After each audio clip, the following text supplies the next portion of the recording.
কলিজা ছিঁড়ে ভাজি, কথাটা অদ্ভুত তাই না? হ্যালো এভরিওয়ান, আসসালামু আলাইকুম, welcome back to my another cooking video. কেমন আছো তোমরা সবাই? যে যেখান থেকে আমার ভিডিওটি দেখতেছো সবাইকে জানাই আন্তরিক শুভেচ্ছা এবং স্বাগতম। তো আজকে আমি আপনাদেরকে একটা নতুন রেসিপি দেখাবো। আমরা ঠিক যেভাবে গরু কিংবা খাসির কলিজাটাকে ছিঁড়ে টুকরো টুকরো করে কেটে ভাজি করি, ঠিক সেভাবেই আমি ঢ্যাঁড়সটাকে ছিঁড়ে টুকরো টুকরো করে কেটে নিয়েছি। আর সাথে আমি একটা ফ্রাই প্যান চুলোর মধ্যে বসিয়ে দিব, দিয়ে এখানে খানিকটা পরিমাণ তেল দিয়ে দিব। এখানে অবশ্যই তেলের পরিমাণটা একটু বাড়িয়ে দিতে হবে, তাহলে ভাজিটা খেতে দুর্দান্ত স্বাদের হবে। তো এখানে আমি হাফ চামচ পরিমাণ জিরা দিয়ে দিব, এটা আস্ত জিরা, এটা ফ্লেভারের জন্য আমি দিয়ে থাকবো বেসিক্যালি। আর এই ভাজিতে আমি এক্সট্রা কোনো মশলা ব্যবহার করব না। আর সাথে দিয়ে দিব আমি 5-7 কোয়ার মতো রসুন দিয়েছি, 5-7 কোয়া। তো দিয়ে এগুলোকে তেলের মধ্যে আমি ভালোভাবে একটা ব্রাউন কালার আসা পর্যন্ত ভেজে নেব। এই যে একটা ব্রাউন কালার চলে এসেছে, ঠিক এই পর্যায়ে আমি পেঁয়াজ এবং মরিচ কুচি করে কেটে রেখেছি, এগুলোকে দিয়ে দিব। আর এই ভাজি রেসিপিতে অবশ্যই চেষ্টা করবেন পেঁয়াজের পরিমাণটা একটু বাড়িয়ে দিতে। আর এখানে আমি দিয়েছি কাঁঠালের বিচি, এটাকে আমি 4 ভাগ করে কেটে নিয়েছি, ঠিক এভাবে দিয়ে দিয়েছি। আপনারা চাইলে এখানে আলুটাও ব্যবহার করতে পারেন। আর কাঁঠালের বিচিটা যেহেতু আমার একটু খেতে বেশি ভালো লাগে, তাই আমি কাঁঠালের বিচি দিয়ে এই ভাজিটা বানিয়ে ফেলেছি। তো সাথে দিয়ে দেবো 1 চামচ পরিমাণ লবণ এবং হাফ চামচ পরিমাণ হলুদ গুঁড়োটা অবশ্যই একটু কম দিতে হবে, তাহলে ভাজির কালারটা একটা সবুজ থেকে যাবে। তো এগুলোকে একটু ভালোভাবে নেড়ে চেড়ে ভেজে নিব অল্প কিছুক্ষণ। তারপরে এখানে আমি ঢ্যাঁড়সগুলো যে কেটে রেখেছিলাম সেটাকে দিয়ে ভাজি করে নেব। তারপরে হচ্ছে ঢ্যাঁড়সের টুকরোগুলো আমি দিয়ে দিব এর মধ্যে, দিয়ে আমি আলতোভাবে নেড়ে চেড়ে ভাজি করে নেব। তো আপনারা সবাই অবশ্যই আমার ভিডিওগুলো শেষ পর্যন্ত দেখবেন, কেউ স্কিপ করবেন না। আর আমার আজকের রেসিপিটা আপনাদের কার কাছে কেমন লাগবে অবশ্যই একটা কমেন্টস করে জানাবেন। প্লিজ সবাই মিলে আমাকে একটু সাপোর্ট করবেন। আর সাপোর্ট করতে হলে অবশ্যই আমার চ্যানেলটিকে সাবস্ক্রাইব করে দিয়ে পাশে থাকা বেল আইকনটিতে একটা ক্লিক দিয়ে দিতে হবে।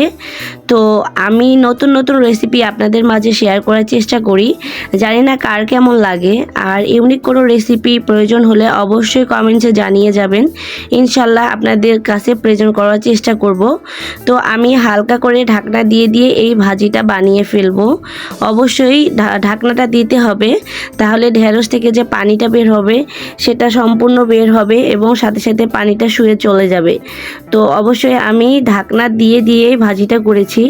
আমার এই ভাজিটা করতে বেশ খানিকটা সময় লেগেছে, প্রায় 30 মিনিটের উপরে প্লাস। তো এভাবে ভাজিটা আমি বারবার নেড়ে চেড়ে দিচ্ছি এবং ঢাকনা দিয়ে দিয়ে ভাজিটা করে নিচ্ছি। অবশ্যই ভিডিওটি শেষ পর্যন্ত দেখবেন, কেউ স্কিপ করবেন না। ইনশাল্লাহ অনেকগুলো টিপস অ্যান্ড ট্রিক্স দিয়ে দিব। এই ভাজিতে আমি এক্সট্রা করে একটা ডিম অ্যাড করে দিব, যেটা ভাজির স্বাদটাকে দ্বিগুণ করে বাড়িয়ে তুলবে। অবশ্যই চেষ্টা করবেন এইটাই ভাজিগুলো করার ক্ষেত্রে একটা ডিম ভেঙে দিতে, তাহলে ভাজির স্বাদটা আরও বেশি ভালো হবে। আমার বাচ্চা এই ভাজিটা খুব একটা খেতে পছন্দ করে না, ও ঢ্যাঁড়স খেতে ভালোবাসে না আয়ান, কিন্তু আমি ইউনিকভাবে ওকে বানিয়ে দেওয়ার চেষ্টা করি যেটা তার কাছে খেতে ভালো লাগবে। তাই আমি চেষ্টা করি সবসময় নতুনভাবে সবজিগুলোকে প্রেজেন্ট করতে। আর যেহেতু বাসায় বাচ্চারা কিন্তু সবজি খেতে খুব একটা ভালোবাসে না, বিশেষ করে আমার বাসার বড় মানুষরাও ওরা সবজি খেতে খুব একটা ভালোবাসে না, কিন্তু আমি ইউনিকভাবে সবজিগুলোকে তৈরি করে দেওয়ার চেষ্টা করি যেন তাদের খেতে ভালো লাগে। তাই আমি চেষ্টা করেছি ঢ্যাঁড়সটাকে একটু নতুনভাবে প্রেজেন্ট করতে। আর কাঁঠালের বিচিটা যেহেতু আমার কাছে খেতে খুবই ভালো লাগে, শুধু আমার কাছে না, এটা অনেকের কাছে খেতে খুবই ভালো লাগে, তাই অবশ্যই চেষ্টা করবেন এই কাঁঠালের বিচি দিয়ে ভাজিটা করে নিতে, তাহলে খেতে অনেকটা ভালো লাগবে। এখন আমি একটা ডিম ভেঙে দিব, দিয়ে ঢ্যাঁড়সের সাথে ডিমটাকে ভালোভাবে মিশিয়ে আরও 5 মিনিটের মতো ভেজে নিতে হবে। অবশ্যই ডিমটা দেওয়ার পরে একটু ভালোভাবে ভেজে নিতে হবে, তা না হলে ডিম থেকে একটা এক্সট্রা গন্ধ চলে আসবে, যেটা খেতে ভালো লাগবে না। আর বাসায় যখন বড়রা কিংবা ছোটরা সবজি খেতে ভালোবাসবে না, অবশ্যই চেষ্টা করবে নিজের বুদ্ধিটাকে খাটিয়ে একটু নতুনভাবে প্রেজেন্ট করে দিতে। আর সহজ সরল রেসিপি বলতে তো ববিস কুকিং আইডিয়া, একবার হলেও ভিজিট করবেন। এখানে ইনশাল্লাহ অনেক সুন্দর সুন্দর এবং সহজ রান্নাগুলো আমি আপনাদের সাথে প্রেজেন্ট করে থাকি। অবশ্যই ট্রাই করে আসবেন, রান্নাগুলো খেতে দুর্দান্ত স্বাদের হয়।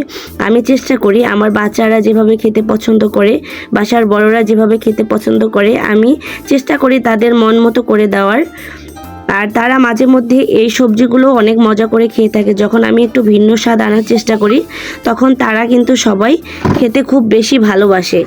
তাই আপনারা অবশ্যই বাসায় এভাবে একবার হলো ট্রাই করবেন। দেখেন আমি ডিম দেওয়ার পরেও অনেকটা সময় ধরে এই ঢ্যাঁড়সটাকে ভালোভাবে ভেজে নিয়েছি, কেননা আমি এখানে এক্সট্রা কোনো মশলা ব্যবহার করব না। আর যেহেতু এক্সট্রা কোনো মশলা ব্যবহার করব না, তাই অবশ্যই ডিম থেকে যেন এক্সট্রা কোনো গন্ধ না আসে, তাই আমি এটাকে ভালোভাবে একটু নেড়ে চেড়ে ভেজে নিচ্ছি। তো আমার আজকের রেসিপিটা যদি আপনার ভালো লেগে থাকে অবশ্যই একটা শেয়ার দিয়ে দিবেন, ইনশাল্লাহ অন্যকে দেখার সুযোগ করে দিবেন। এই যে কাঁঠালের বিচি একটা ভেঙে দেখালাম, মাশাল্লাহ অনেকটা সুন্দর সিদ্ধ হয়ে গেছে। তো আমার ফাইনালি ভাজিটা কিন্তু হয়ে গেছে, আপনারা দেখেই বুঝতে পারছেন কতটা লোভনীয় হয়েছে। একবার হলেও এই কলিজা ছেঁড়া ভাজিটা আপনারা ট্রাই করে দেখবেন, খেতে দুর্দান্ত স্বাদের লাগবে আর এত বেশি মজাদার যা না খেলে আপনারা বুঝতে পারবেন না। একবার হলো বাসায় বানিয়ে খেতে চেষ্টা করবেন। আমি এখন একটা ডিশ বোলের মধ্যে ভাজিটাকে সার্ভ করে নিচ্ছি এবং বাসার সবাইকে খেতে দিয়ে দিব। মাশাল্লাহ আমি অনেকটা ভালো রিভিউ পেয়েছি। অবশ্যই আপনারাও ট্রাই করবেন এই ভাজি রেসিপিটা, দুর্দান্ত স্বাদের হয়ে থাকে এই ভাজি রেসিপিটা। তো সবাই ভালো থাকবেন, সুস্থ থাকবেন, আমার জন্য দোয়া করবেন, আমার ফ্যামিলির জন্য দোয়া করবেন।